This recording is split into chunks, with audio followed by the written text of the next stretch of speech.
বেসরকারিকরণ, শ্রমিকের উপরে নতুন করে এক সন্ত্রাস নেমে আসছে। শ্রমিকদের রুটি রুজির প্রশ্নে নিজস্ব অধিকার তারা হারাচ্ছে।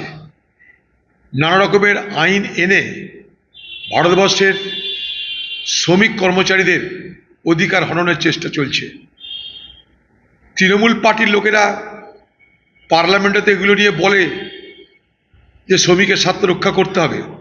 মমতা ব্যানার্জিও তো বলেন, তাহলে সেই স্বার্থ রক্ষা করার জন্য যখন ধর্মঘটের কথা বলা হচ্ছে তখন তার বিরোধিতা কেন? এতে পশ্চিমবঙ্গ সরকারের আপত্তিটা কোথায়? পশ্চিমবঙ্গ সরকার বিজেপির দালালি করতে গিয়ে আজকে শ্রমিকের স্বার্থকে তারা জলাঞ্জলি দিয়ে যে আন্দোলন, শ্রমিকের আন্দোলন, সেই আন্দোলন যারা করছে সে আন্দোলনকারীদের উপরে এই হামলা চালানোর মধ্য দিয়ে মমতা ব্যানার্জি প্রমাণ করে দিলেন যে মমতা ব্যানার্জি এই মুহূর্তে বিজেপির দালাল, একদম দালাল।